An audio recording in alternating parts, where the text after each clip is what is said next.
Olá pessoal, conforme eu prometi para vocês, hoje nós vamos falar um pouco sobre os construtores, né? Construtor, pessoal, ele não é um método, mas ele é parecido com um método, né? Ou seja, ele é o responsável por criar um objeto na memória do computador. E muitos autores definem ele como um método. Nós vamos ver aqui uma definição, para vocês repararem bem, olha só, é um método especial para a criação e inicialização de uma nova instância de uma classe, ou seja, de um novo objeto, né? Um construtor inicializa o novo objeto e suas variáveis, cria quaisquer outros objetos que ele precise e realiza quaisquer outras operações de que o objeto precise para inicializar-se. Olha só, então essa definição deixa claro que o construtor, ele, embora eu discorde de que ele seja um método, né, que ele não tem retorno, mas ele inicializa esse novo objeto, inicializa as variáveis desse novo objeto, ou seja, os nossos atributos, né, cria outros objetos que por acaso sejam necessários, ou seja, que estejam interligados a esse novo objeto que está sendo criado. Nós vamos ver sobre relacionamento entre classes depois, então vocês vão perceber que isso é importante. Nós também podemos criar outras dependências, por exemplo, uma conexão com o banco, a criação de uma janela e assim por diante. Vocês vão perceber muito melhor isso futuramente, tá?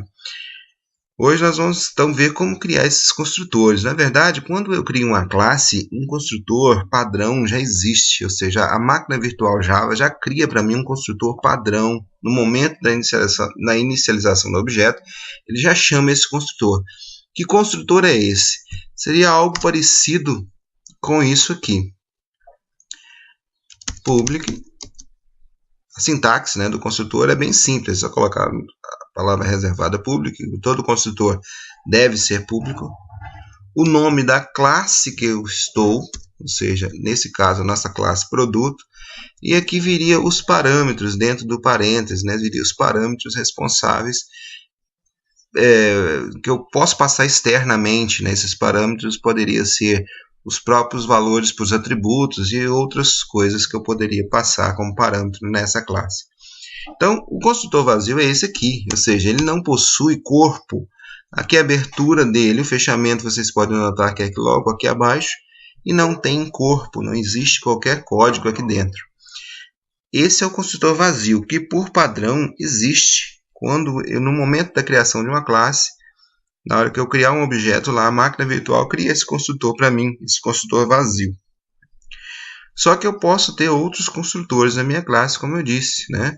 Eu posso utilizar um construtor para inicializar variáveis e assim por diante. Então, os mais comuns, os construtores mais comuns que eu posso ter em uma classe que é mais utilizado são construtores vazio e o full, chamado de full, por ele possuir todos os atributos dentro dele. Então, nós vamos criar ele aqui agora. A mesma sintaxe do de cima, ou seja, eu vou criar colocando public, nome da classe, e aqui nos parâmetros eu vou colocar os meus atributos que eu tenho ali em cima. Pessoal, perdoem o barulho aí, né? Eu estou em construção na minha casa, então às vezes vocês podem ouvir um barulho meio estranho aí, mas é o pessoal trabalhando ali, tá? Então, olha só, a descrição, preço de custo,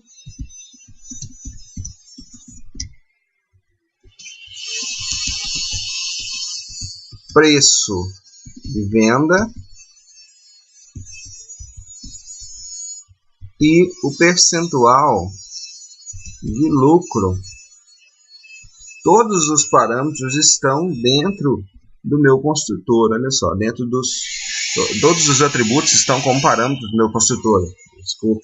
Então, olha só, colocando isso como parâmetro, eu posso fazer com que esses dados virão externamente para mim. Então, no momento da criação do objeto, eu estou passando valores para o meu objeto já.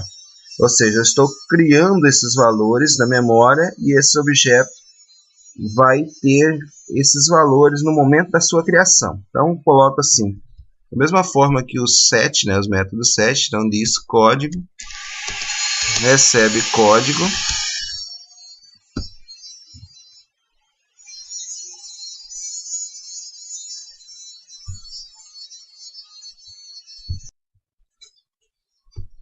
Ok, continuando aqui então. Descrição. Vai receber a descrição que está vindo externamente.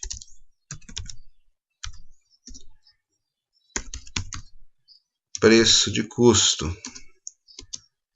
Vai receber o preço de custo que vem também externamente. Preço de venda. Olha só, aí entra a questão. Será que o preço de venda vai ser definido aqui? Tá? Vamos deixar ele por enquanto, pessoal. Depois nós vamos falar sobre isso. Então, olha só. Diz ponto. Percentual de lucro. Vai receber o percentual de lucro. E aqui, o preço de venda, vocês viram que ele é definido internamente, ou seja, levando em consideração o preço de custo e o percentual de lucro, não é isso? Então, o que nós vamos fazer aqui? Nós podemos chamar um método aqui dentro desse nosso construtor full, né? De imediato, vamos fazer o seguinte, vamos criar um outro construtor, vamos deixar esse preço de venda fora desse construtor e vamos deixar assim. Esse é um construtor personalizado, né, digamos assim, ou seja, ele não possui todos os atributos, porque o atributo preço de venda ele é um atributo calculado. Então, não é necessário, é inviável colocar ele como um atributo que recebe um parâmetro externo, né? Então, dessa forma, eu tenho um construtor criado. Eu posso ter quantos construtores eu quiser em uma classe, né? Eu posso ter vários construtores. Então, esse construtor aqui é o construtor com todos os parâmetros, menos o preço de venda, né? E o primeiro construtor é o construtor vazio. Como que a máquina virtual sabe qual construtor chamar, né? Vai identificar o construtor que eu chamei através dos parâmetros que eu colocar lá. Se eu colocar um inteiro, vírgula, um string, vírgula, um double, vírgula, um outro inteiro, ele entende que eu estou chamando esse segundo construtor. Se eu não colocar nenhum parâmetro, ele entende que eu estou chamando o primeiro construtor. Ok? Então, vamos criar ainda um terceiro construtor para vocês verem que eu posso chamar métodos de dentro do construtor. Então, vamos fazer isso. Eu vou copiar esse construtor e vou colar ele aqui. Nota que ele dá erro porque eu tenho o mesmo nome de construtor e tenho os mesmos parâmetros. Aí não pode, né? Eu tenho que ter parâmetros diferentes para que ele aceite mais um construtor aqui. Esse construtor vai ter o preço de custo e o percentual de lucro apenas. E através disso nós vamos colocar valores no preço de venda. Eu vou tirar aqui esses outros atributos. Vai ficar só o preço de custo e o preço de lucro que vai ser recebido. E agora eu posso chamar um método de calcular o preço de venda. Vou colocar aqui diz set preço de venda. Método set. Ok. Então, dessa forma, eu coloquei valores nos atributos preço de custo e percentual de chamamos o método preço de venda aqui dentro, ou seja, no momento da construção, então, no momento que eu criar o objeto da classe produto usando esse construtor, passando o preço de custo e percentual de lucro apenas, ele já vai calcular o preço de venda para mim. O NetBeans está reclamando aqui que existe uma chamada de um método substituível no construtor. Olha só, isso aí nós vamos falar quando eu estiver comentando sobre a herança. Vou falar sobre essa questão do método substituível. Mas nós não vamos fazer isso. É só para exemplificar que eu posso chamar métodos aqui dentro, eu posso criar configurações, eu posso criar conexões com o banco, eu posso criar qualquer coisa aqui dentro do meu método construtor. Então, esse método serve explicitamente para que eu possa criar configurações, inicializar variáveis, fazer o que eu quiser. Quando eu chamo o construtor vazio, pessoal, ele inicializa as variáveis com valores padrão. Os valores padrão são esses. O código, por exemplo, ele vai iniciar, como ele é inteiro, vai iniciar com o valor 0. A descrição, como é uma string, inicia null, ou seja, inicia nula, sem valor. O preço de custo inicia um double como 0.0. Tá? O preço de venda 0.0 também, o percentual de lucro, como é inteiro, vai iniciar com 0. Tá? Então, os valores padrão que são colocados nos atributos quando eu chamo o construtor vazio. Quando eu chamo os outros construtores, aí eu passo como parâmetro os valores, né, que eu quero que esse objeto tenha, e ele vai ser acrescentado aos meus atributos, ok? Eu vou chamar aqui dentro do primeiro desse construtor com todos os parâmetros também, o preço de venda, para vocês verem que vai funcionar lá, quando a gente fizer a nossa classe de teste, ok? Então, vou salvar. Agora nós vamos voltar aqui no projeto e eu vou criar nesse pacote de for mesmo uma classe de teste, para vocês verem. Teste produto.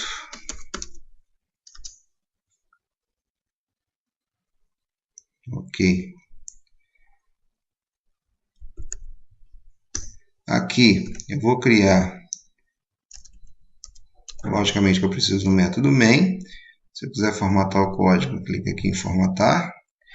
Ok. Agora nós vamos criar um objeto da classe produto, só para vocês verem quantos construtores eu tenho. Então, ó, produto P igual a new produto, só que agora eu não tenho mais somente esse construtor vazio aqui, como a gente fazia antes.